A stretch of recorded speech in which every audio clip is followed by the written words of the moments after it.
Bienvenue, madame, mademoiselle, monsieur, au Vidéorandia du samedi soir.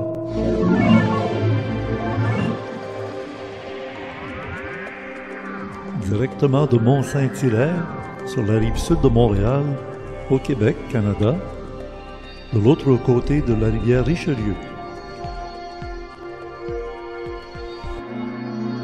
Nous étions samedi, le 24 avril 2021, pour le Vidéorandia numéro 17.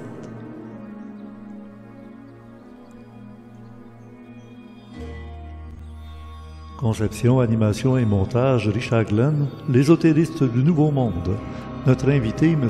Jean-Pierre Petit, astrophysicien, cosmologue. De plus, il y a 1 heure avec M. Petit, dans la version en privé pour le Club créé, des abonnés du Club créé du mois d'avril.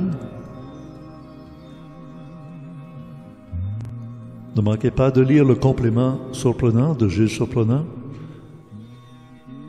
dont le lien est ici, premier commentaire épinglé en haut de tous les commentaires. Recherchiste Louis Ferland, à la régie Spirale. Conception du nouveau site du Club créé, François Deschamps, webmaître.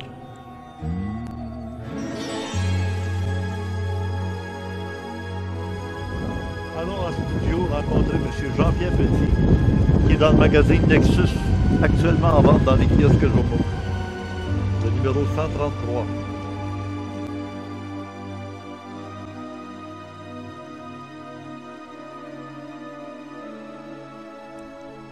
En effet, le magazine Nexus numéro 133 vient tout juste d'arriver ici au Québec et il correspond au mois de mars-avril 2021. On peut voir la photographie de tous les collaborateurs, auteurs des articles de ce magazine, qui a consacré plus de 38 pages à M. Jean-Pierre Petit, dans 2 dossiers, la première partie du modèle cosmologique Janus à la métaphysique théorique,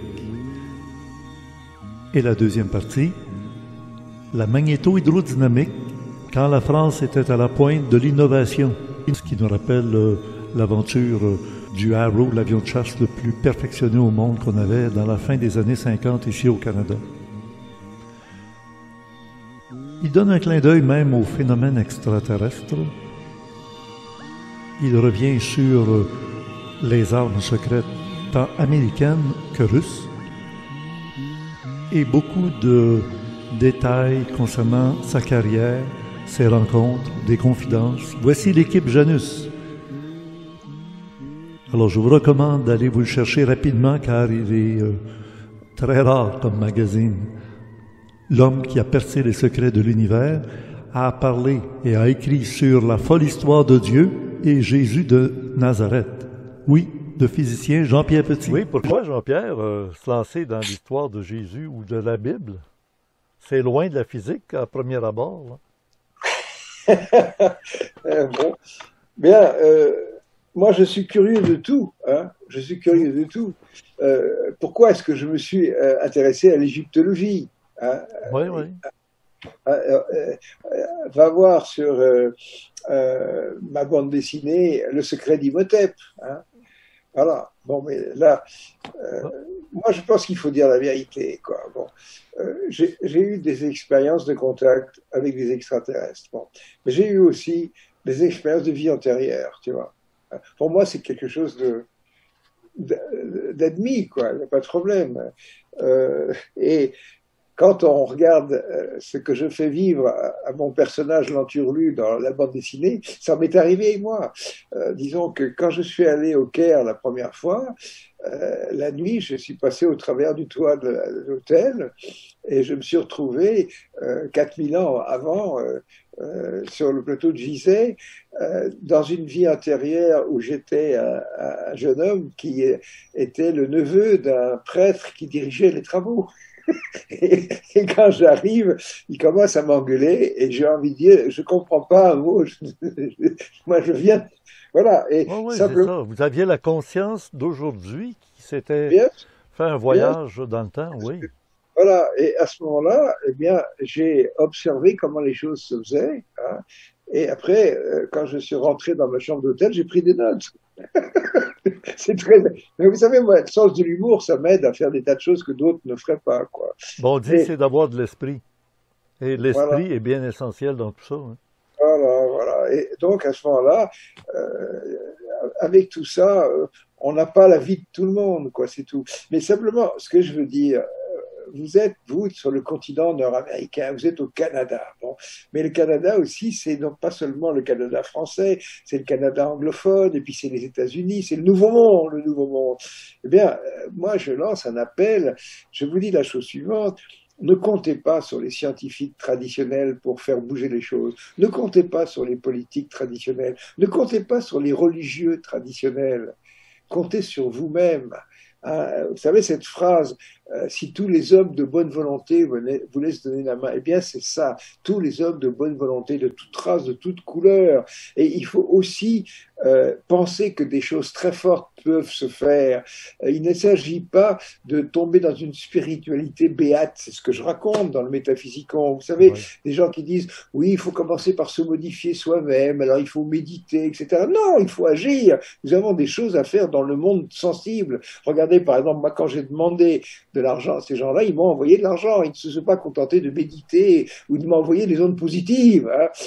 Il y a des gens qui envoient des ondes positives et d'autres qui envoient de l'argent. C'est pas pareil. C'est beaucoup plus concret. Avec ça, on fait quelque chose. Donc là, il va falloir faire des choses. Et il faut que ces gens de bonne volonté se manifestent au Canada. Je sais que j'ai une audience. Je sais qu'il y a des Canadiens qui m'écoutent. Mhm. Pas mal. Mais il faut aussi que ça marche aux États-Unis. Les États-Unis, c'est une. Et puis que ça marche aussi en Russie. Hein. Voilà. Et en Chine. Hein, c'est pas commode. Moi, j'ai beau avoir une épouse chinoise, bah, je peux vous dire la chose suivante, c'est que mes, mes bandes dessinées, les Chinois les regardent pas, quoi. C'est tout, voilà. Hein, c'est comme ça. Pourquoi? Bon, je ne suis pas connu en Chine, un petit peu en Russie, et pratiquement pas aux États-Unis, quoi. Aux États-Unis, on a fait l'effort de doubler, de mettre des sous-titres sur toutes les vidéos. La consultation américaine est très faible, voilà. Et puis les vidéos aussi, c'est pareil. Ça viendra. Alors, Ça viendra avec le temps. À un moment donné, il arrive comme oui, un moment où, tiens, c'est la mode. Tout le monde se mais, lance. mais Glenn, j'ai 84 ans. Oui, Un homme de 84 ans, on ne peut pas lui demander d'être patient. Je ne suis pas patient. Je n'en ai pas la possibilité. Parce que quand on dit les choses vont bouger, mais ça bouge très lentement. Regardez scientifiquement, depuis la première publication qu'on a faite sur Janus, il s'est écoulé 7 ans. 7 années se sont écoulées. Bon, ben, prenez 84 ans, vous rajoutez 7, je vais avoir 91 ans. Est-ce que j'aurai la même tête à 91 ans? C'est pas ah, ça, possible. en tout cas, vous l'avez On tout actuellement encore ne peut, complètement. on Oui, peut, ça, c'est on bon. peut pas attendre que 7 Mais, ans. Jean-Pierre, je reviens avec la question sur Jésus. Là, on risquerait de donner l'impression à des gens qu'on va déraper dans la religiosité. Non, non, ça n'a rien à voir. Est-ce que vous avez rencontré Jésus à travers vos textes, à travers votre recherche? Le personnage qui parle, fils de l'homme, mais il parle tout le temps, nous sommes tous frères, et vous avez qu'un Père, c'est le Père à tous, le Père céleste. Et comment vous l'interprétez, le Père céleste? C'est pas Dieu avec une barbe, là, comme vous avez relevé dans la Bible. On voit un personnage qui dit qu'il a rencontré un vieux avec une barbe, etc. Oui, mais au-delà de tout ça, là, Et vous savez, moi j'ai abordé les évangiles, j'ai abordé la Torah comme quelqu'un qui fait une analyse de texte. Hein. J'ai pas cherché à savoir si c'était vrai ou si c'était faux, mais qu'est-ce que ça dit? Et moi, ce que j'ai trouvé dans le message de Jésus, c'est de l'humanisme, tout simplement. Un humanisme que j'ai pas trouvé dans l'Ancien Testament, qui est plutôt quelque chose de, c'est comme une sorte de nationalisme, de repli sur un. Hein. Bon, voilà, c'est tout. Donc, j'ai retenu certaines choses. Ensuite, il faut se dire une chose, c'est que quand on a des textes comme ça, est-ce qu'on est sûr qu'il n'y a pas des apocryphes? Hein. Et c'est pour ça que, rappelez-vous que quand j'ai fait cette analyse dans ma bande dessinée, vous l'avez montré, cette bande dessinée. Alors, il faut savoir une chose, c'est que maintenant,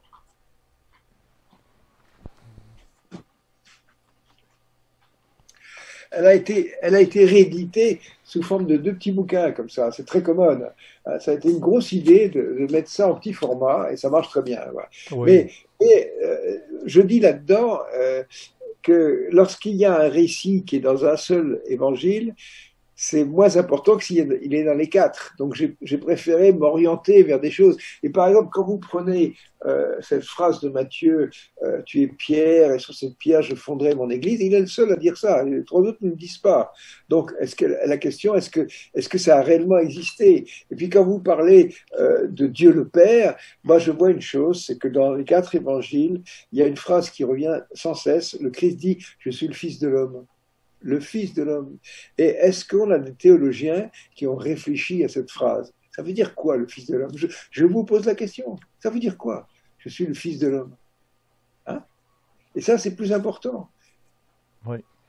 Et quand sur la croix, il s'en va crier, Père, Père, pourquoi m'as-tu abandonné? Est-ce que c'est dans les quatre évangiles? Je ne suis pas sûr. Je ne me rappelle pas. Élie, lama sabachthani. Mais oui, non, mais vous voyez, comment dire, la question, disons qu'il y a une invention qui apparaît dans, je pense d'ailleurs qu'il y a d'autres civilisations dans lesquelles ces choses-là se sont faites. C'est cette universalité. Vous n'êtes pas des ennemis, vous n'êtes pas différents, vous êtes tous des frères, c'est tout. Et ça c'est le message central. Alors peut-être qu'on peut trouver ça dans d'anciens textes égyptiens, c'est vrai qu'il y a des choses de genre, peut-être qu'on peut trouver ça dans des textes hindous, mais c'est ça qui m'importe. Pour moi, c'est ça le message central. Les êtres humains forment une famille et cette famille doit fonctionner ensemble. Et l'absurdité, cette notion de peuple élu est absurde pour moi. C'est ça la question. Je veux dire, regardez le traitement de l'Ancien Testament. Bon, bah, c'est vrai que le peuple juif a une importance énorme. Moi, je me rappelle un ami qui disait on a tous un peu de sang juif, sinon on n'aurait pas fait d'études. C'est vrai que vous connaissez très bien Jean-Pierre, Jean-Pierre Lévy, hein? Et voilà. Et alors, vous avez vu pourquoi c'est Jean-Pierre Lévy, c'est très rigolo. C'est votre dessinateur dans vos livres, dans vos cahiers. Ma famille était juive au XVe siècle. Et depuis le XVe siècle, je suis ce qu'on appelle un maram, c'est-à-dire les juifs convertis. Bon. Mais, je veux dire, dans tout ça, moi, j'ai découvert mon identité, mon antériorité juive comme ça, quand j'avais 18-19 ans. Et à la fin, j'ai fini par changer de nom. Pourquoi? Parce que je suis allé voir le service des changements de nom. On dit, écoutez, je voudrais m'appeler Durand ou Dupont. J'en ai marre. Hein. J'ai une famille maternelle qui me jure que une religion béate.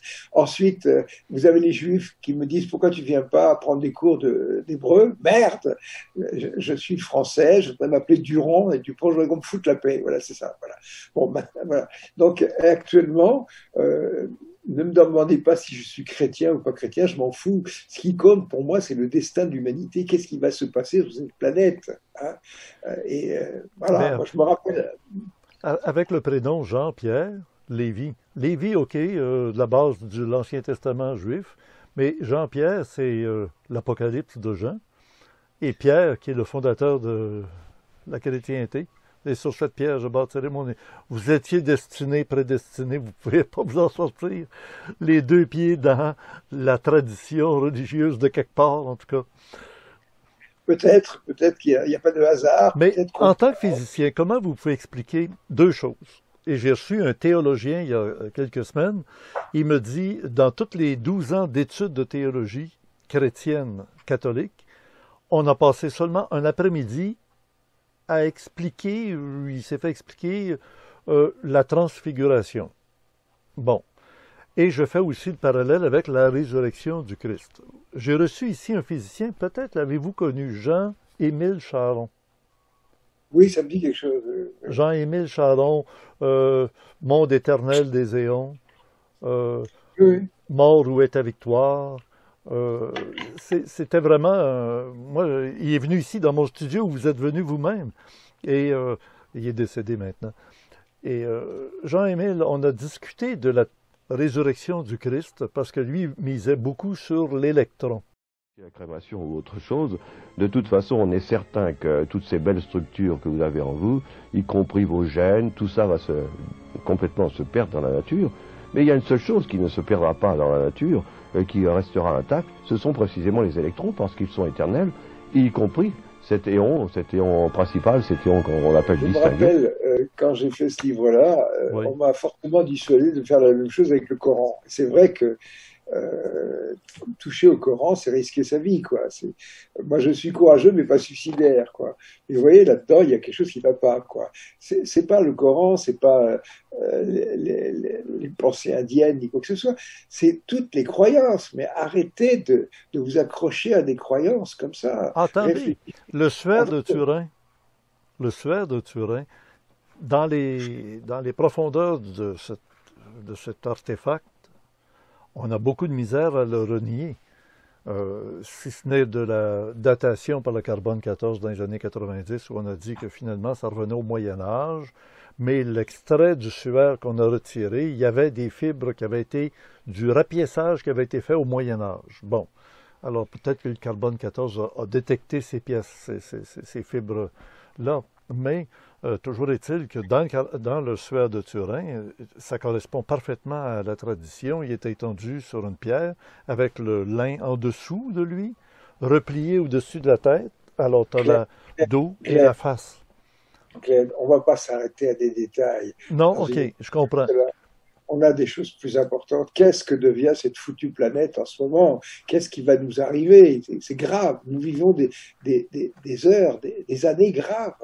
Il y a des décisions à prendre. Vous savez, dans cette histoire-là, dans tout ce que j'ai vécu depuis 50 ans, ce qui ressort, qui est tellement monstrueux, c'est le fait que les militaires s'intéressent aux armements. Et le sujet OVNI, la seule chose qui les intéresse, c'est de fabriquer des armes. Vous vous rendez compte?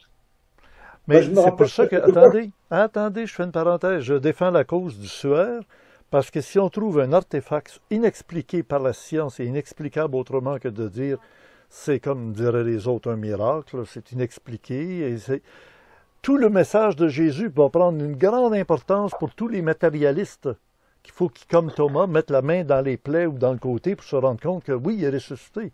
Alors, si on a des Thomas aujourd'hui qui sont les scientifiques de laboratoire, on a besoin d'apporter des preuves. On amène une pièce, on leur dit, trouvez-nous l'explication, on n'en a pas.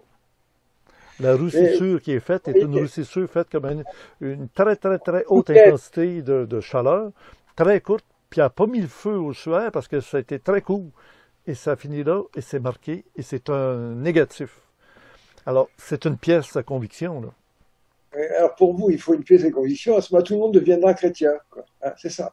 Il faut que tous les hommes qu'ils soient chrétiens ou pas, mais qu'ils comprennent maintenant qu'il y a eu un message qui a été fait il y a 2000 ans et qui a une portée jusqu'à notre époque, surtout que quand on prend l'évangile, pas l'évangile de Jean, mais l'Apocalypse de Saint Jean, le chapitre 13, nul ne pourra acheter ni vendre s'il n'est marqué du signe de la bête et son chiffre est 666. Aujourd'hui, on base les codes barres sur le 666, au début, au milieu et à la fin. Bon, comment on pouvait savoir ça il y a 2000 ans? Ensuite, et là, il y a aussi, puis ça, Jean-Pierre, il ne faut pas que je l'oublie, vous-même, vous avez écrit dans une carte de Noël, semble-t-il, c'est ce que j'ai vu avec l'émission de Nouréa. À la toute fin, l'animateur vous présente une carte que vous avez faite pour Noël, où vous dites, je vous souhaite... il y a plein de bons souhaits, là, de l'amour, la vérité, etc. Puis vous dites, et par-dessus tout, l'intelligence. Oui, mais vous savez, il y a une chose. Et les apôtres, les 12 gars là, qui avaient suivi Jésus, les apôtres étaient renfermés dans le cénacle. Ils ont reçu ce qu'on a appelé la descente de la lumière sur la tête, la lumière, bon, la flamme de feu qui a été la Pentecôte. Et le Jésus a dit, je dois vous quitter pour que l'Esprit vienne. Ça, c'est un message de Jésus qui est répété dans les évangiles. Et on parle du Paraclet, on parle de l'arrivée d'un esprit. Et juste avant, ils nous disent, il doit y avoir un grand silence sur la terre. Il y aura un grand silence. Je me demande si on n'est pas en train de le commencer, le silence. Là. On réduit là, le déplacement des automobiles le soir. Ici, on est dans le couvre-feu à partir de 8 heures le soir. On n'entend plus rien. Non, j'exagère, là. Je sais, vous avez pensé que je dérape. Je dérape pas, là. Je veux dire que je prends les événements qui se passent et j'ai un physicien d'une très, très haute compétence, mais d'une grande habileté à revoir les choses d'une autre manière et peut-être dire Qu'est-ce qu'on doit considérer derrière tout ça? Parce que Vous savez, la chose la plus difficile à prédire, c'est l'avenir. Et l'avenir historiquement.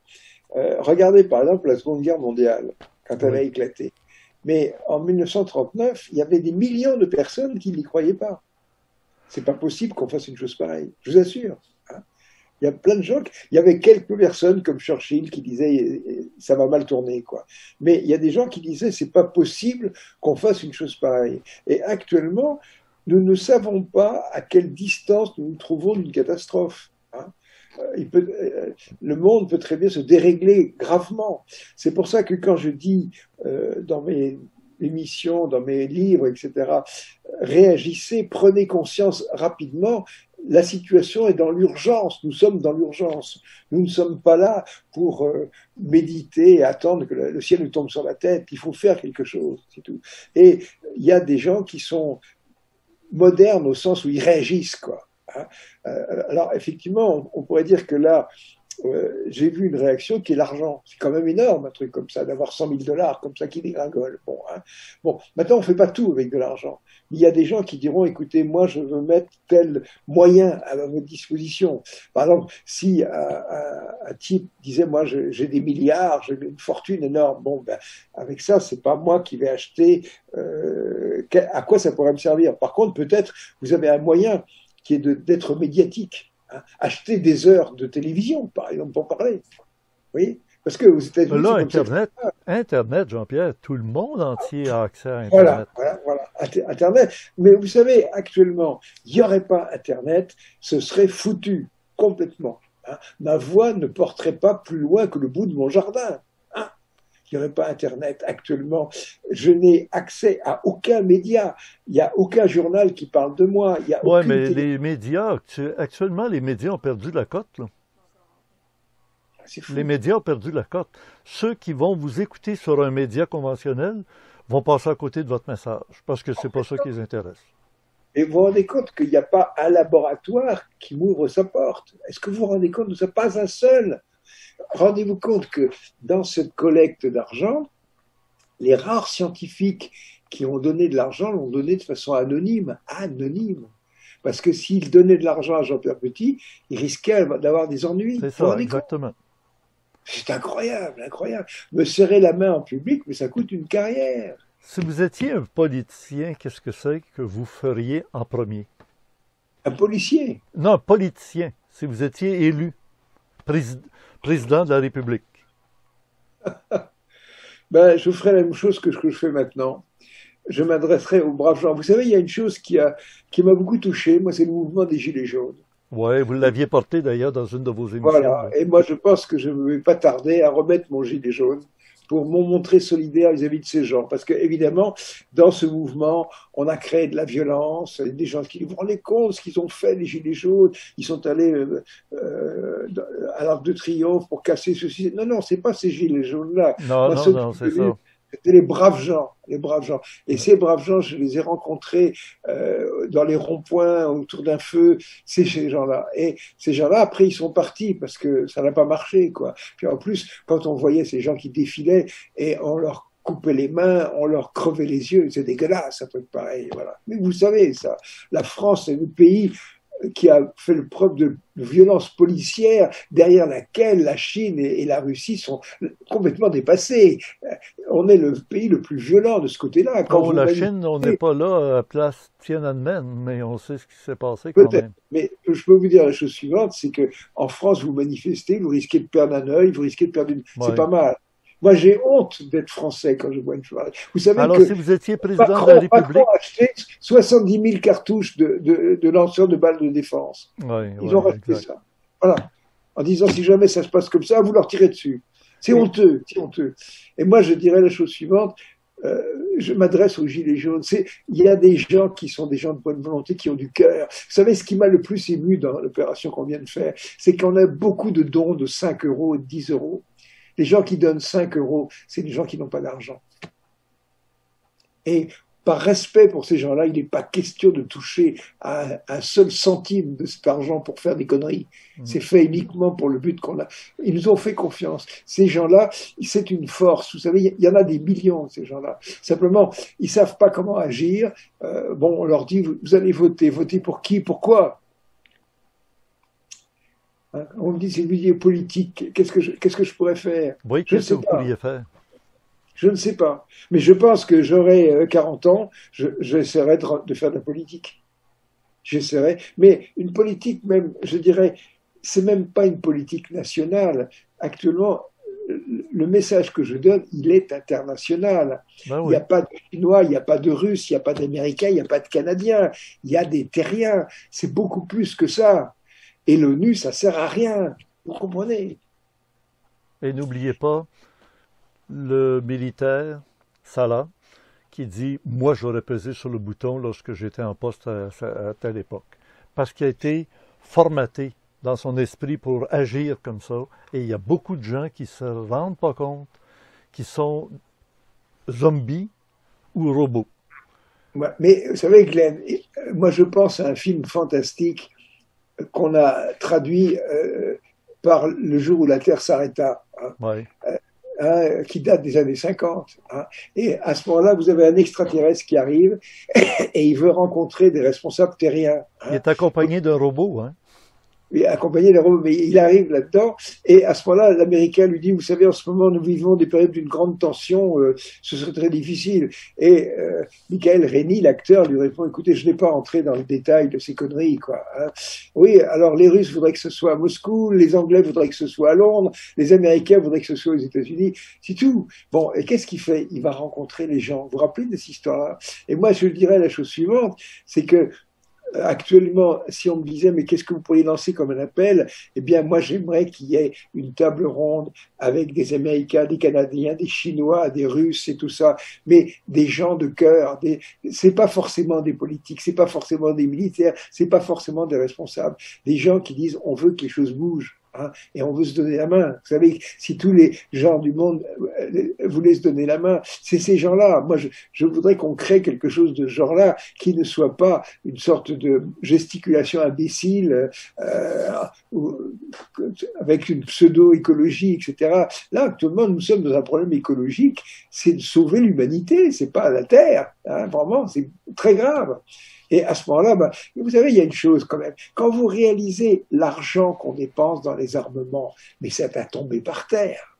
Regardez le prix d'un bombardier B2 et tout ça. Mais si on voulait dépenser le centième de ça, on résoudrait tous les problèmes. Enfin, écoutez. Alors, on est là en train de penser à des problèmes de démographie. Mais les peuples qui font beaucoup d'enfants, c'est les peuples qui n'ont pas à manger. Regardez, quand on donne à manger aux gens, quand ils ont une vie agréable, ils font moins d'enfants, tout simplement. Alors, je ne veux pas dire qu'on peut tout résoudre comme ça. Quand on prend, par exemple, des pays comme les Indes, c'est très compliqué parce que là, vous avez des structures. Moi, je suis allé aux Indes.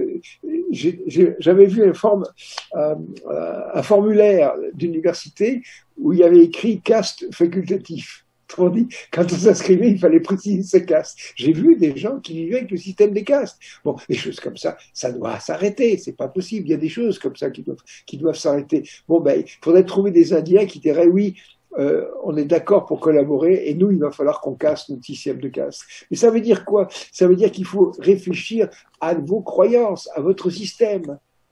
Le véritable système, c'est planétaire. C'est un système pour l'ensemble de la planète, pour l'ensemble de l'humanité.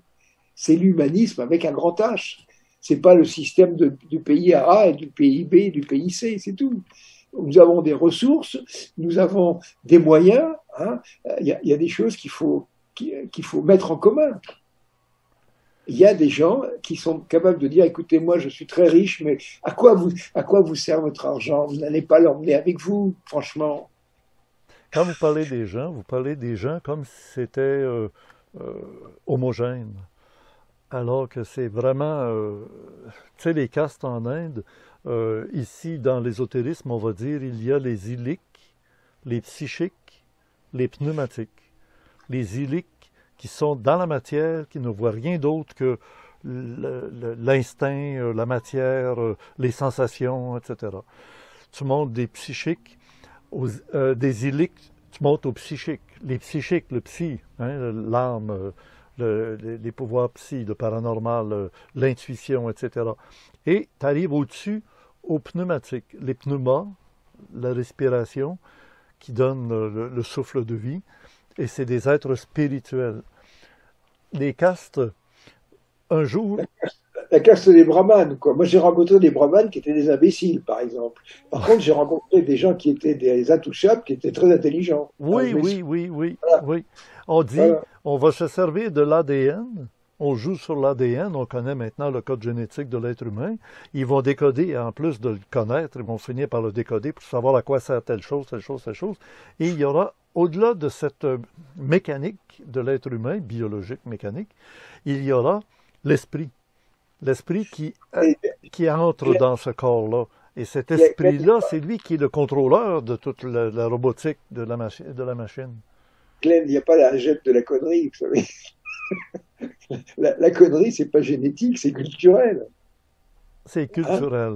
C'est le Ouais, formatage dont je parlais, c'est-à-dire le programme qu'on met dans l'ordinateur. bien sûr, Froum, bien sûr. on y rentre ça dans le système, Voilà. il va fonctionner avec le programme qu'il y a. Il faudrait décoder. Alors, savez-vous, une des meilleures méthodes, c'est de jeter à terre les cultures. Cette année, on n'a pas entendu parler du petit Jésus à Noël. On n'a même pas entendu parler du Père Noël à Noël. Les gens étaient confinés. Les enfants d'une génération vont passer, qui ne connaîtront plus ni Jésus ni le Père Noël, et qu'ils vont être déformatés de l'ancienne structure sociale qu'on avait sur Terre pour peut-être adhérer à une reprogrammation bientôt. On va donner un pas jusqu'en l'an 2030. Et en 2030, 31, 32, 33, on va reprogrammer la civilisation Il y de a, toute il y a la une Terre. chose, il y a une chose aussi, c'est que dans toutes ces religions, il y a du bien.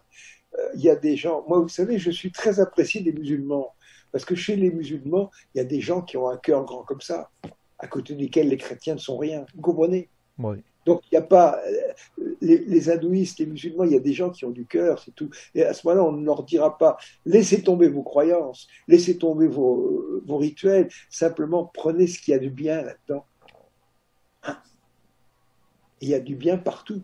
Vous auriez un livre à écrire sur l'analyse de toutes les valeurs qu'il y a dans chaque religion pour créer un livre qui recrée l'harmonie dans tout ça.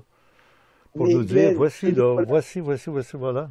ce livre-là, c'est pas moi qui l'écris, ce sont les gens qui vont l'écrire eux-mêmes. Hein. Ce Oui. sont les gens.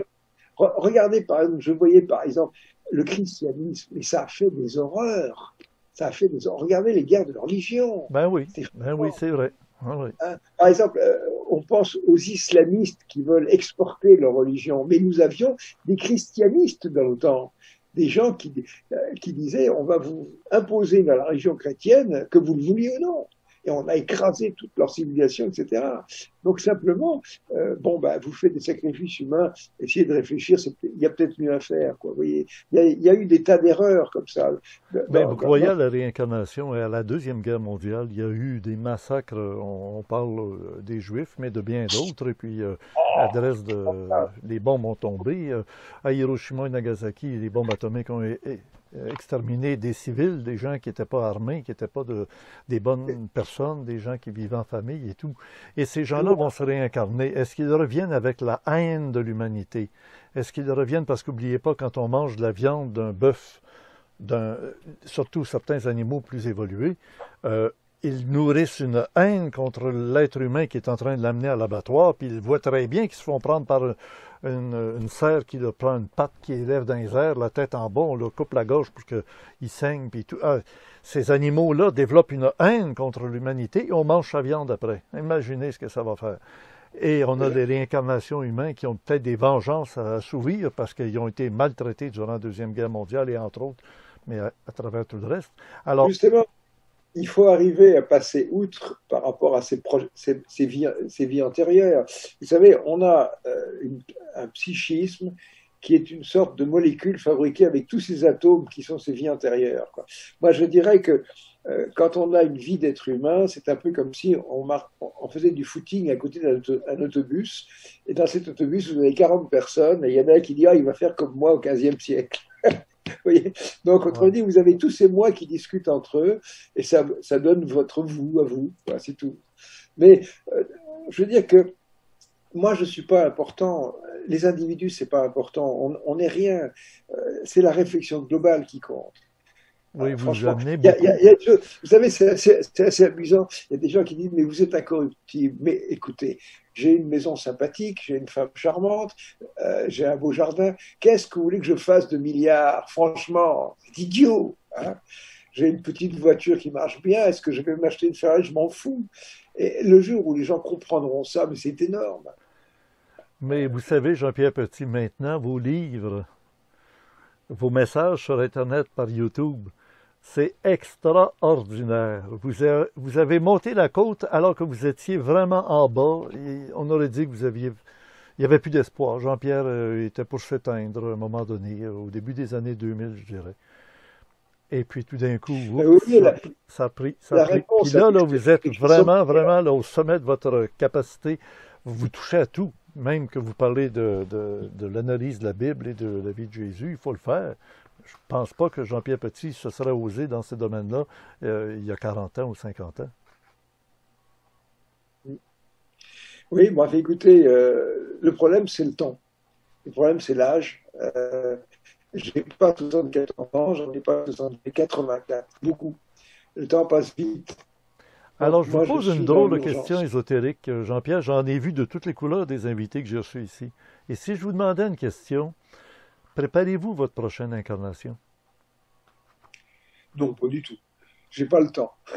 Franchement, d'en préparer la prochaine réincarnation. Je me rappelle un jour, j'ai rencontré des bouddhistes qui revenaient des Indes et je leur ai parlé de la situation mondiale et tout ça. Et à ce moment, je leur ai dit, mais qu'est-ce qu'il faut faire? Et il y en a un qui m'a répondu, il faut méditer pour être mieux placé dans sa prochaine réincarnation. Oh. Mais vous voyez, ce que j'admets Oui, pas là-dedans, c'est OK. cet individualisme. Nous ne pouvons pas être individualistes. Moi, quand je vois des messages du genre, ce qui compte, c'est de trouver un gourou qui vous aide à vous réaliser vous-même. Et moi, je m'en fous. Ce qui compte, c'est que la planète entière se réalise. Nous sommes une entité humaine complète. Mais Euh, regardez Trump aux États-Unis, hein, la comète blonde. Ben, il y a des gens qui l'adoraient, qui l'aimaient. C'est moitié-moitié qui ont voté Trump ou Biden, ou c'était peut-être arrangé pour Biden. Mais quand même, il y a toujours un leader. Hein. Vous avez en France, vous avez eu Charles de Gaulle. Ben, il portait le nom, là, mais il a fait époque. Il y en a d'autres, on dirait qu'il faut qu'il aille chercher un leader. Comme dans les atomes, il y a toujours l'atome principal qu'on appelle l'atome germe. Et comme en treillis de boule, comme Pascal, là, le treillis de boule, là, ben, tu as une voix du centre, puis il y en a toujours un leader qui est en haut. Et les autres, oui, oui, mais ça, justement, c'est ça la maladie des terriens. La maladie des terriens, c'était dit dans une lettre unique qui était reçue en disant le problème que vous avez, c'est que vous cherchez aussitôt quelqu'un à qui vous puissiez confier votre destin, au lieu de le prendre vous-même en charge. Hein, quand vous prenez, si vous cherchez à élire quelqu'un en disant c'est l'homme providentiel, c'est foutu. Il n'y a pas d'homme providentiel, c'est tous les hommes. Et puis, il ne faut pas non plus se perdre dans cette espèce de démocrature à n'en plus finir. Quoi. Hein, vous avez la dictature, vous avez la démocrature aussi. ouais, C'est-à-dire le ouais. fait. Vous savez, moi, j'ai vécu ce mouvement des Gilets jaunes activement. Il y avait une salle où les gens se réunissent. J'ai vu tout se développer comme en mai 68, avec les mêmes conneries. Hein. Vous avez les gens qui veulent lancer des cocktails Molotov sur les banques. Hein. Mais ça sert à rien. Est-ce que vous êtes prêt à donner quelques commentaires sur l'état actuel de ce qu'on appelle la pandémie?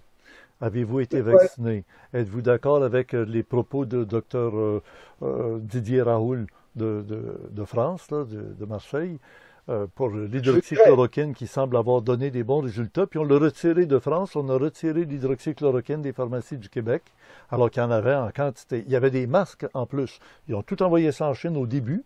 La France a fait la même chose. On dirait qu'il y a une volonté d'éliminer du monde. ben, c'est très difficile de dire des choses intelligentes sur cette pandémie. Hein. Tout le monde a des tas d'idées. Non, mais c'est vrai. Oui, Moi, OK. Oh, oui, ça dit tout déjà en partant, oui. Alors, moi, je veux dire que lorsqu'on dit qu'est-ce que vous en pensez, on se dit je vais dire quelque chose, je vais peut-être dire une bêtise. Il y a une chose déjà, c'est qu'on s'y attendait pas. Et c'est quelque chose qui s'est développé de façon planétaire. Donc, il y a la contagion, le fait que ce soit intervenu. Moi, je ferai simplement une remarque là-dedans. C'est que on a effectivement des épidémies qui se manifestent et qui sont liées à des espèces animales sauvages, comme les chauves-souris, comme les pangolins, etc. Et des écologistes, moi j'ai aussi souligné ce point, le fait qu'on soit en train de détruire les habitats sauvages, eh bien quand vous prenez des chauves-souris qui sont porteuses de centaines de virus dont elles sont les porteurs sains, eh bien si vous enlevez les arbres fruitiers dont elles se nourrissent, elles vont venir manger chez vous. Et à ce moment-là, leurs excréments seront mangés par les cochons. Il y aura des schémas de propagation.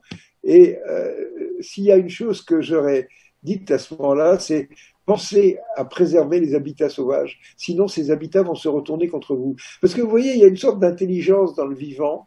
Et quand on a des espèces qui sont vulnérables, eh bien, elles ont ce dernier recours du genre, tu vas essayer de me faire disparaître, mais moi, j'ai des virus et c'est moi qui vais avoir le dessus. OK. Donc là, il y a cette espèce de conscience de Gaïa, de cette espèce de planète. Hein. Je ne dirais pas qu'elle se revanche contre nous, mais ça nous vous savez, le message de cette pandémie, c'est vraiment toutes vos sociétés, vos organisations, vos lois. Vous avez vu, il suffit d'un virus pour tout foutre par terre. Hein. Actuellement, qu'est-ce qui se passe? On est en train, les taux de croissance, les banques, la spéculation, tout ça, ça vaut plus un clou. Tout le monde est confiné, c'est extraordinaire, avec un petit virus de rien du tout, qui vous dit du calme. Bon, voilà. Et est-ce qu'on est capable d'entendre ce message-là? En plus, ça nous amène aussi à nous poser des problèmes de solidarité. Ça nous amène aussi à découvrir une chose, c'est que la santé, c'est vachement important. Chez nous, en France, M. Macron avait décidé de faire de la santé une industrie. Donc une industrie où à ce moment-là, ce sont les riches qui sont en bonne santé. Les pauvres, on s'en fout, ils mourront jeunes. D'ailleurs, les pauvres et les gens qui sont des basses classes, ils vivent beaucoup mieux vieux que les autres, il n'y a pas de problème. Hein, voilà, bon. Et à ce moment-là, ben, on a cette histoire de santé. Chez nous, on a supprimé des lits, on a supprimé des moyens. Bon, voilà. Ben, vous savez, vous parlez de De Gaulle, qui était effectivement un personnage qui a joué un rôle très fort dans l'histoire française. Mais vraiment, ce Macron est un imbécile complet. C'est une catastrophe, ce type. Il n'a rien dans la tête. Il est simplement en train de vendre la France par petits morceaux, c'est tout. On dit la même chose de tous les chefs d'État ici au Canada. On pense la même chose de notre premier ministre du Canada et puis même de premier ministre du Québec. On a des problèmes de comprendre pourquoi ils ne prennent pas le parti que tout le peuple réalise que ça devrait être cette voie-là qu'on va suivre. Ben non, on enlève les masques, on ne donne pas accès à l'hydroxychloroquine, alors que ça a donné des bons résultats en Afrique. Puis en Asie, ben la Chine, le Japon utilisent l'hydroxychloroquine. Vous savez, il y a une chose, moi je suis assez au courant de ce qui se passe en Chine parce que ma femme est chinoise. Oui, oui, et oui. Il se trouve qu'elle est quand même capable d'avoir une position un peu objective par rapport à la situation. Alors effectivement, vous voyez des pays qui disent c'est la faute des Chinois, c'est arrivé à Wuhan, etc. Bon. Alors, il y a une chose, c'est que les Chinois, lorsque cette pandémie s'est manifestée, ils ont réagi de manière extrêmement énergique. Oui, hein. oui. Vous savez, imaginez tout d'un coup qu'une pandémie se produise à Montréal. Est-ce que l'État canadien aurait pu dire nous allons isoler Montréal? Oui. Eux, ils ont isolé la province de Wuhan, qui est énorme. Hein. Et à ce moment, isolé, ça veut dire qu'on a coupé les chemins de fer, on a coupé les voies, on a isolé les gens, on les a confinés. Et ça ne s'est pas propagé. Vous vous rendez compte ce qui serait passé si c'était propagé à la Chine entière? Ils ont réussi à isoler une province. Et ils l'ont fait parce qu'ils avaient des structures autoritaires et surtout des structures locales, des comités locaux, des comités de quartier. Et ils ont communiqué à Didier Raoult, ici, l'hydroxychloroquine fonctionne. Oui, allez-y. Bien sûr, mais vous voyez, déjà, il y a une chose, c'est que à chaque fois on dit oui, mais les Chinois, les gens ne sont pas libres chez eux, etc. Mais effectivement, regardez par exemple, quand Macron a décidé qu'on allait confiner les gens, mais il a annoncé ça à Paris en disant on va le faire dans 2 jours. Tout le monde a foutu le camp. Il y a 1 million de personnes qui sont parties, sans blague. On avait un foyer de contamination Mais quand vous dites ça, vous commencez par fermer les trains et les autoroutes, et après vous annoncez. Vous vous rendez compte de l'imbécilité d'un truc pareil? C'est effrayant. Alors que les Chinois ont pris des mesures. Vous savez, actuellement, Ah oui, oui. ils ont quelques dizaines de cas de Covid qui sont importés. Parce que chez eux, ils ont introduit ces mesures très tôt, disant, vous arrivez en Chine, vous allez à l'hôtel, il y a des hôtels autour des aéroports qui ont été créés, et vous restez 15 jours là-dedans. Ouais. Et si vous n'avez pas le Covid, vous sortez. Mais c'est une règle qui a été prise. Mais c'est évident, un truc pareil. C'est évident. Les pays qui ont fait ça auraient évité. On n'a pas fait ça en France, on n'a fait ça nulle part. Puis là, ben, vous connaissez l'histoire des vaccins qui sont des Alors, les vaccins, manipulations génétiques avec l'ARN messager, là. alors, les vaccins, ben, c'est un problème très compliqué. Euh, il y a le problème, c'est qu'on ne sait pas ce qu'on fait. Quand on crée un médicament, on est inconscient de ces conséquences négatives que ça peut avoir. Par exemple, un vaccin qui est basé sur une manipulation génétique, est-ce qu'on sait, par exemple, des gens qui vont être vaccinés, imaginez par exemple des jeunes qui vont être vaccinés, tout d'un coup on s'aperçoit peut-être qu'avec tel vaccin, ils sont devenus stériles, ils sont plus capables d'avoir d'enfants. On ne sait pas.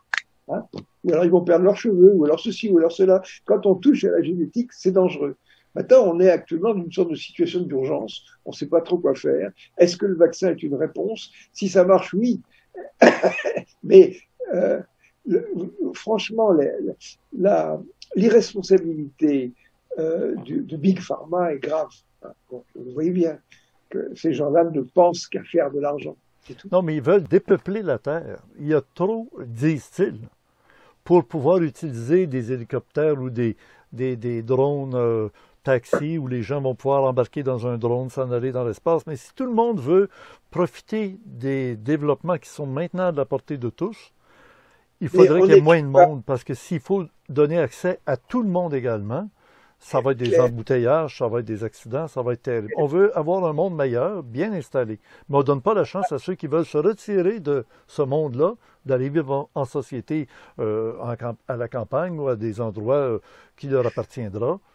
Mais Claire, tout le monde ne peut pas vivre à la campagne. Il y avait un humoriste qui disait il faut construire les villes à la campagne. C'est Oui, ça. ben c'est ça. Moi, ici, à Mont-Saint-Hilaire, c'est à peu près ça. Voilà.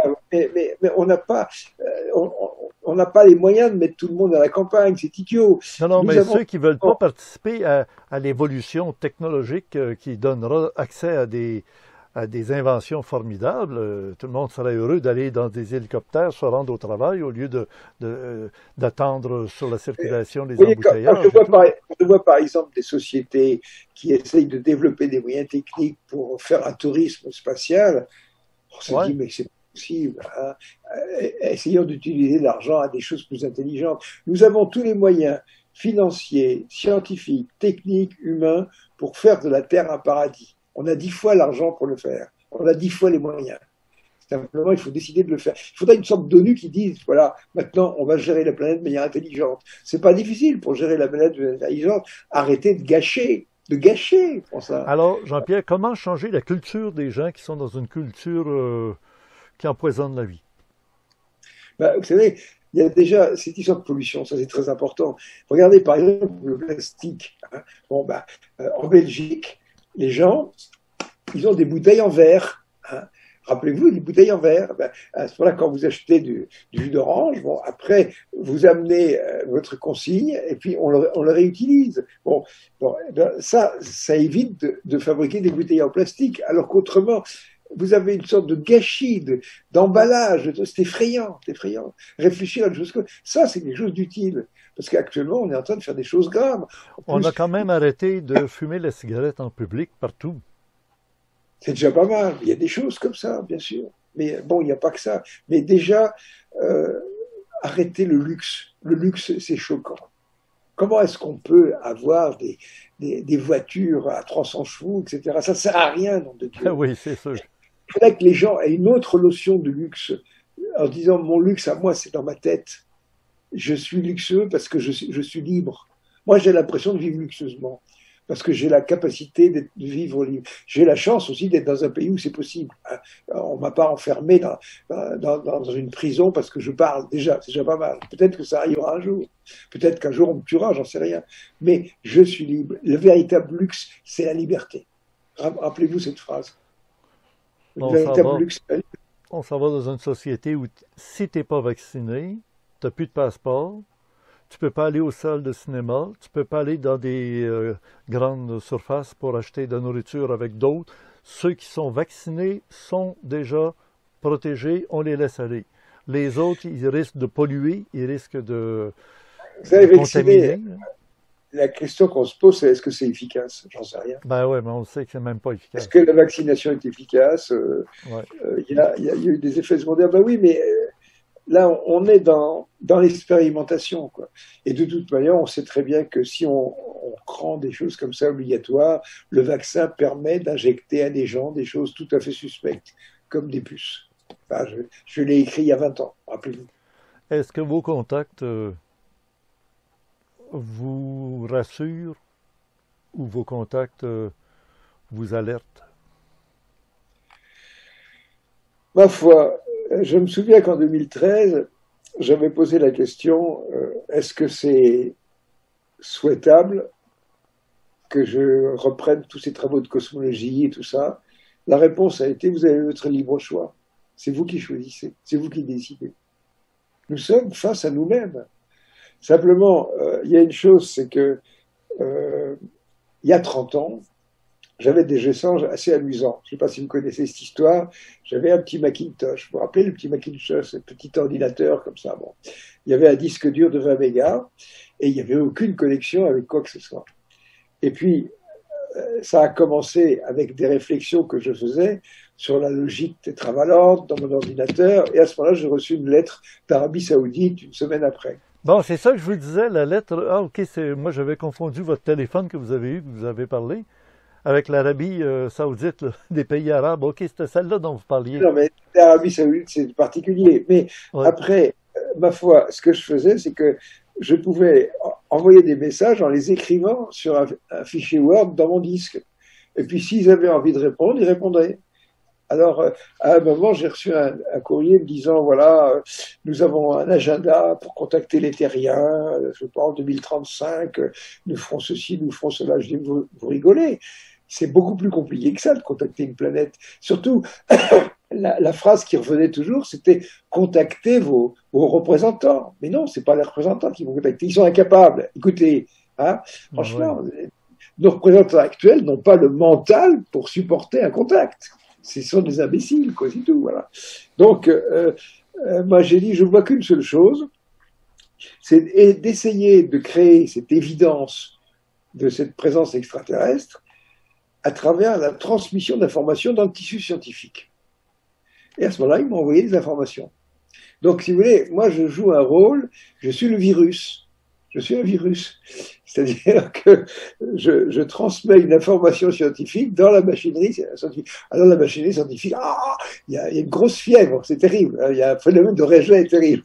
Oui, oui, oui, mais je vais vous dire, ça est en train de percer avec le temps. Là, c'est la goutte d'eau là, qui est arrivée avec un livre, un deuxième livre, un troisième La goutte livre. d'eau, c'est les 35 vidéos Genus. Il y a des gens qui les ont regardées. Et alors, ce que je vais faire, ça c'est ce que j'ai prévu de faire en 2021, c'est créer un cours de physique théorique et de cosmologie. Vous voyez, tout ce que j'ai pu faire en maths et tout ça, il se trouve que j'ai la capacité d'expliquer ça aux gens qui ont un niveau mathématique spécial, qui ont une première année de licence de physique, de maths, etc. Mais ça, c'est des étudiants, c'est des ingénieurs, il y a plein de gens qui ont ce niveau-là, quoi. Et moi, j'ai une capacité d'expliquer avec le dessin des tas de choses. Mais si on me donne la possibilité d'utiliser une équation différentielle, quelques petits outils de maths, j'emmène les gens en haut de l'Everest avec ça, il n'y a pas de problème.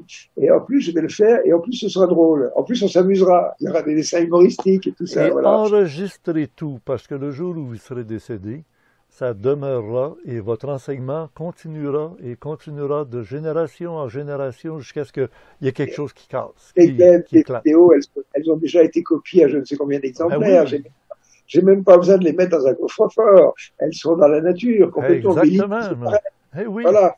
Mais ce cours-là, il va être. Alors, il y a aussi une chose très curieuse, c'est que vous avez ce logiciel qui s'appelle DeepL, là, qui fait une traduction automatique. Et quand vous faites un cours de mathématiques, un cours de physique théorique, mais les phrases sont très simples. Supposons qu'on a, il vient, etc. C'est très facile à traduire, un truc comme ça. Donc, autrement dit, quand on écrit le texte, il faut mettre des dièses. On écrit dièse, une phrase, dièse, une phrase, dièse, une phrase. Ensuite, on prend ce logiciel et on dit traduis-moi ça en russe. Tout est traduit en russe. Ouais. Traduis-moi ça en chinois. Tout est traduit en chinois. OK. Donc, ce livre-là, je vais le faire traduire en 40 langues. Et il sera gratuit. Il sera gratuit parce que c'est ça aussi la force. Regardez les bandes dessinées de l'Enturlu. L'éditeur a reçu des pressions de la communauté scientifique parce que j'étais quelqu'un de dangereux. Ah oui, carrément. Ouais. Ah oui, absolument. Et cette collection était complètement garrottée. Il y avait plus de livres dans les librairies et on avait mis des prix absurdes. C'était trop cher. Voilà. Bon. Donc, à la fin, les dernières années, on vendait 5 livres par an. Vous vous rendez compte? 5 livres par an. Alors, à ce moment-là, à un moment, il y avait un livre qui était, tout est relatif, qui était arrivé, il n'y en avait plus. Et j'étais en droit de demander à ce que l'auteur réédite. Alors, Belin voulait bien coincer ma collection, mais de là à dépenser de l'argent de rééditer. Alors, j'ai demandé à récupérer les droits, et j'ai récupéré les droits de tous mes albums. Et quand j'ai demandé les clichés, ils m'ont dit « Ah, ils avaient été perdus ». Alors, ils se sont dit « Voilà, la collection est morte, c'est fini ». Ils n'avaient pas prévu que j'avais fait du PDF et que je les ai rendus gratuits. Alors maintenant, j'ai 500 000 lecteurs. Voilà. Voilà, et comme puis... Bravo. Oui, c'est assez amusant, oui, vraiment. Mais vous voyez, ça montre une chose, c'est que quand on a un peu d'imagination, il y a toujours des petites choses qui font qu'on arrive à passer au travers de ces murs. Et moi, je dirais la même chose aux êtres humains. Ayez ce genre d'imagination. Trouvez des astuces de ce genre. Par exemple, vous avez un blocage de la communauté scientifique, mais c'est pas elle qu'il faut s'adresser. Il faut s'adresser aux gens qui sont libres dans leur tête. Et quand j'avais fait ce cours, déjà, il y a des gens qui regardent les PDF que j'ai faits. Je vois des messages comme moi, au début, je me suis demandé si Jean-Pierre Petit était un type sérieux ou pas. Alors, j'ai refait ses calculs. J'ai trouvé que ça marchait bien. Voilà. C'est ça qui leur compte. Est-ce que ça marche? Est-ce que c'est solide? Et ce que je fais, c'est solide. Et un jour, il y aura 200 000 personnes qui auront regardé ces trucs-là. Et là, les scientifiques, ils pourront faire n'importe quoi. Vous savez, le bouquin là, de Luminet là, sur l'écume de l'espace-temps, moi, je vais en parler dans mon livre et je vous assure que c'est une merde. C'est tout. C'est une merde. Oui. Voilà. C'est honteux, un truc pareil. Alors, Jean-Pierre Petit disait, la science est avant tout un système organisé de croyances, a priori nullement supérieur aux autres. A priori, quoi, hein? Oui, a priori, nullement supérieur aux autres. Ah non, bien sûr que c'est pas supérieur. Mais c'est un point de vue sur la réalité, la science.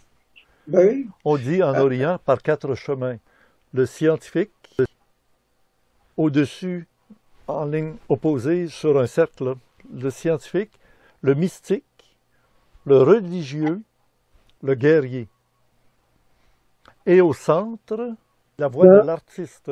Et j'ai vu Jean-Pierre Petit être artiste, composer et jouer de la guitare. Oui. Ben oui. Einstein jouait du violon. Il semble bien que la voix du centre, la voix de l'artiste, parce que pour être un bon artiste, il faut être à la fois tout ça.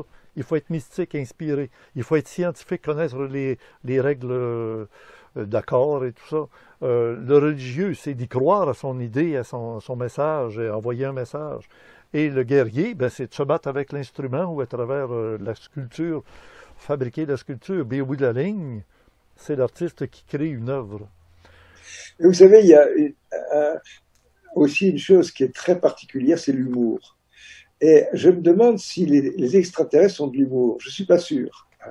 Mais nous, les terriens, nous avons de l'humour. Nous avons de l'humour, et je pensais d'ailleurs à le prince, le prince consort anglais vient de mourir ces jours-ci, quoi. Et il y avait une émission qui parlait du couronnement de la reine Elisabeth. Donc la reine Elisabeth sort de la cathédrale, on l'a couronnée, et elle est avec le prince Philippe à côté. Vous savez ce qu'il lui a dit en sortant? Il lui a dit, où est-ce que tu as acheté ce chapeau? Elle a failli éclater de rire en sortant. Oui, oui. Il faut des choses. Il faut des choses comme ça. Alors, je vais vous donner aussi une anecdote assez amusante. Donc, les contacts avec les extraterrestres, il y en a eu de toutes les formes. Il y a eu même à un certain moment, on recevait des emails. Alors, je ne sais pas, peut-être qu'il y a différentes ethnies qui se sont dit, tiens, il est intéressant ce type-là, on va lui envoyer un peu quelque chose. Mais c'était des messages codés. Il fallait rentrer des suites de 0 et des 1 qui étaient dans la ligne objet, dans un programme. Tout ça. Mais le programme, c'était un peu emmerdant. J'avais l'impression que c'était un étudiant de sociologie qui jouait avec moi, quoi. Alors, j'en ai eu à marre au bout d'un certain temps. Et puis, 1 ou 2 ans, c'est cool, et je reçois à nouveau un message comme ça, et j'ai répondu « et ta sœur ». Alors évidemment, c'est une expression française qui n'a aucun sens dans aucun pays, ça veut rien dire, ta sœur. C'est une phrase idiote comme ça. Et la réponse a été « nous sommes très étonnés de votre réponse, car à notre connaissance, aucune de nos sœurs n'est en contact avec vous ». Ah bon? C'était de l'humour, c'était private joke. Ça est arrivé juste à point, oui. Voilà, et c'est vrai que les Anglais sont très forts pour ça, c'est extraordinaire. Et l'humour, ça a quelque chose de très humain, vous voyez. Donc, il y a une chose, c'est que les extraterrestres ont beaucoup de problèmes avec nous, parce qu'on a une différence considérable. Mais moi, j'ai dit, vous savez, il y a certainement un point de commun. Est-ce que vous aimez les steaks frites? Je ne sais pas. Oui. Non, voilà. On a forcément un moyen de communication. Les humites n'ont pas l'air d'avoir un sens de l'humour prononcé du tout. Non, pas très développé, pas très développé. Bon, ben, c'est sûr que tous ces gens-là, quand ils viennent sur Terre et qu'ils regardent ce qui se passe dans la moyenne des terriens, c'est horrible. Ouais. On laisse des gens mourir de faim, les gens se battent. C'est vraiment un spectacle très moche, quoi. Voilà. Dès qu'il y a de l'argent, il y a des gens qui essayent de le capter, tout ça. Voilà. Donc la générosité, c'est 5% de la population. C'est une exception, mais elle est importante. Et c'est là-dessus qu'il faut jouer. Et simplement, comment dire, nous ne sommes pas que des sauvages, nous ne sommes pas que des monstres. Il y a aussi des gens très bien chez nous. C'est ça que je compte. Vous savez, les Gilets jaunes, ça m'a beaucoup touché. J'ai trouvé des gens qui avaient la solidarité, qui trouvaient... C'est énorme. Voilà. Ben, écoutez, Jean-Pierre, je vous remercie beaucoup du temps que vous m'avez accordé, que vous avez accordé ici à l'émission. C'est tellement apprécié, ça faisait tellement d'années qu'on ne s'était pas parlé réellement. Là. Ça remonte aux années 80, où on avait débuté ensemble, lorsque vous étiez venu ici au Québec. Et j'avais eu un article dans le journal La Presse, avant que vous veniez au Québec, qui disait un scientifique physicien, Jean-Pierre Petit, déclare qu'on pourrait voyager de l'Europe à l'Amérique en très peu de temps, 15 minutes, quelque chose comme ça, alors que c'est à l'encontre du fait du Big Bang dans l'air, etc. Et là, je me suis dit, il faut écouter ça, il faut lire, et on s'est rendu compte que vous aviez raison avec la MHD.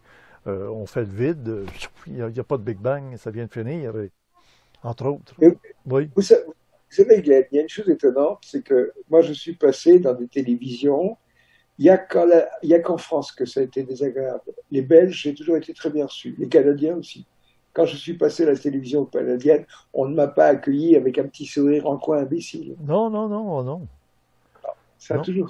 Et moi, j'étais presque certain que dans les 10 ans qui suivaient votre passage, il y aurait eu des développements incroyables grâce à vous, autant sur la compréhension du phénomène OVNI que sur les développements scientifiques. J'ai compris que les développements scientifiques étaient restés gardés cachés, secrets, dans les forces armées américaines, russes, etc. Et puis, vous avez été rejeté à gauche, à droite. C'était terrible, terrible. Et là, je retrouve, 40 ans plus tard, un Jean-Pierre Petit qui est vivifiant, optimiste et qui a réussi à franchir l'obstacle est franchi. Jean-Pierre, on disait, on mesure la grandeur d'un homme à la grandeur de l'obstacle qu'il surmonte. Ben, vous n'êtes pas petit, monsieur. Vous êtes un grand petit, mais un grand. Vraiment. Ça, c'est Voilà. vraiment extraordinaire d'avoir passé à travers tout ça. Et maintenant, ça va durer. Votre héritage est déjà imprimé, est déjà Il diffusé. n'y a pas que l'héritage, il y a une urgence. Il y a une Et urgence. oui, ça c'est pire encore. Ça, c'est... J'aimerais être en contact avec vos homologues américains. Je peux mener une interview en anglais avec mon mauvais anglais, mais je peux quand même parler, vous voyez. Ah Et oui, ça, hein. c'est important parce que grâce à vous, j'ai certainement une bonne audience dans le Canada français, c'est important. Oui. Mais la sphère anglophone, ça marche pas. Comment faire pour avoir un échange avec Christopher Mellon, par exemple, des gens comme ça? Est-ce qu'ils veulent vraiment que les choses bougent? C'est ça le problème. Euh, il y a le côté guerrier, il faut que les choses changent. Il faut agir, être dans l'action. C'est ça mon message. Et le Christ avait laissé le message que quand il reviendra, parce qu'on a dit qu'il était parti il avait monté l'ascension, puis après ça, il va revenir, mais il va revenir avec l'épée. C'est pas Ceux qui ont des forcément, oreilles pour entendre, ils comprennent, mais ça va. c'est pas forcément une épée, au contraire. Il ne s'agit pas de se battre les uns contre les autres, il ne s'agit pas d'imposer. C'est de Simplement, séparer le vous bon savez, grain de l'ivraie. Les gens qui sont non, nés non, méchants, non, qui sont négatifs, comme on dirait avec un physicien, là. Puis il y a les révolutionnaire, positifs. Il c'est la faut les deux. connaissance. C'est vrai qu'il faut les deux pour que l'énergie passe. Glenn, ce qui est révolutionnaire, c'est la connaissance. La connaissance, c'est quelque chose d'important parce que quand on la donne, on ne peut plus la reprendre. Et je dis aux gens, prenez ces connaissances, prenez les connaissances que je vous donne, parce que quand vous aurez ça, vous aurez une force et on ne pourra plus vous manipuler. Vous comprenez? Ouais. C'est la connaissance. Et la connaissance, c'est beaucoup plus fort qu'une épée. Vous avez toujours eu la réponse parfaite. J'aime ça parce que je vais recevoir encore un autre personnage pour une prochaine émission. Et il va falloir qu'il vous écoute avant parce que il va se rendre compte qu'il est coincé. Il va être pris dans le petit coin, dans le coin du mur, comme on dit, oui. Parce que vous avez une belle, j'allais dire un bel évangile à transmettre. Qui est Alors, pacifique. Oui. de rien. Allez, on va arrêter là. Ben oui, on va arrêter là, mais je vous remercie. Et s'il y avait quelque chose d'important qui se produise, Ben, il est possible qu'il y ait des chefs d'État qui décident de dire oui, il y a une présence extraterrestre. Je crois qu'il faut que ça se sache. On a l'impression que la Terre va pas supporter une chose comme ça. C'est pas vrai. Vous prenez un musulman en lui disant, vous savez, ça se passe pas exactement comme vous croyez, il est capable d'évoluer. En gardant, ce qui compte pour lui, c'est le côté cœur, c'est le côté humain de sa religion. C'est pareil pour toutes les religions, c'est pareil pour tous les systèmes politiques. Gardons l'aspect positif des choses. Il ne s'agit pas de reformater des gens avec autre chose, non. ben là, il Et y a tout la ça, fameuse histoire que une autorité va déclarer que oui, les extraterrestres existent et ils sont de notre côté. Mais ça ne sera pas des extraterrestres, ça va être une manipulation qu'on appelle le Blue Beam, qui est une manipulation de rayons laser, de 3D, et qui vont faire que des gens vont tomber à genoux en croyant que c'est vraiment le Messie qui arrive, ou etc., etc. Et c'est un gros, gros coup de théâtre. Comme ils ont réussi à faire un gros coup de théâtre avec une pandémie, ils vont réussir à faire quelque chose de gros pour que tout le monde ait l'impression que... il y a une chose aussi, c'est que cette pandémie, si elle a été déclenchée, c'est une façon très simple pour arrêter les conneries. Regardez, par exemple, vous envoyez un porte-avions en mission, les gens ont la grippe, ils sont impossibles d'être confinés. Imaginez le Covid dans un sous-marin nucléaire, c'est la catastrophe. C'est Ben, amusant. mes contacts à mon tour, Jean-Pierre, m'ont dit, laisse faire. Parce que ce qui va servir à faire du mal va se retourner contre eux. Et ça va être bien, finalement.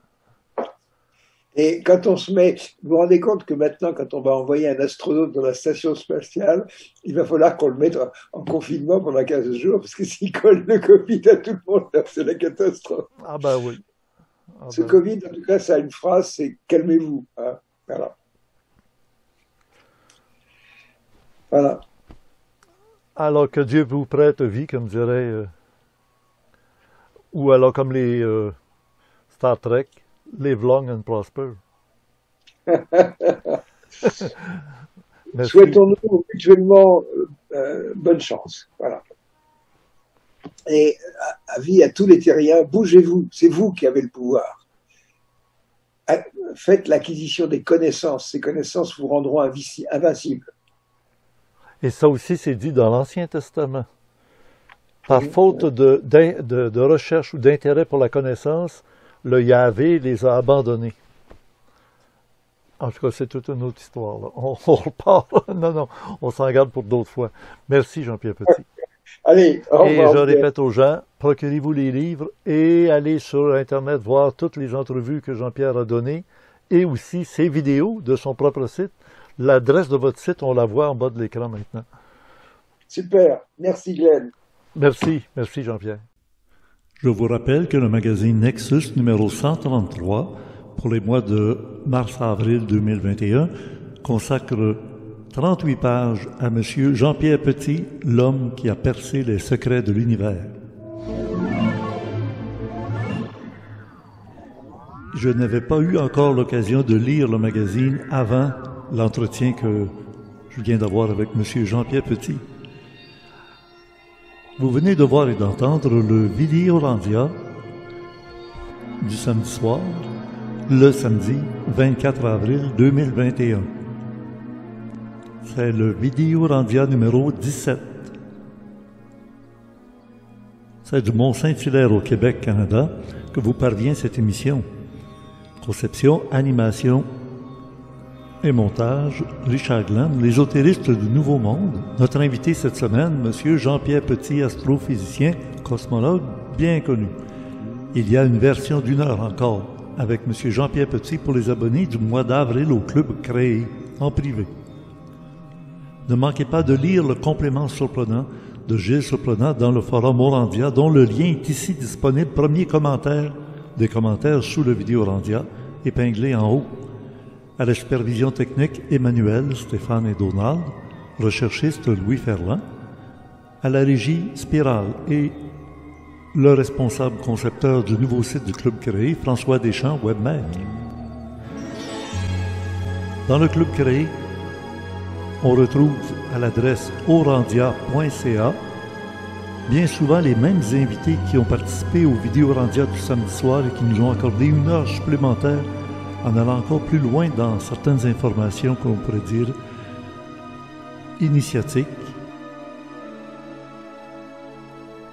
Voici maintenant 2 suggestions extraites de nos archives d'ésotérisme expérimental, l'une très sérieuse avec M. Daniel Aran, la plus grande tromperie contre l'humanité, et la deuxième, Peter Knight, le secret des envahisseurs. Merci de votre écoute. Un pouce par en haut toujours très apprécié. À bientôt.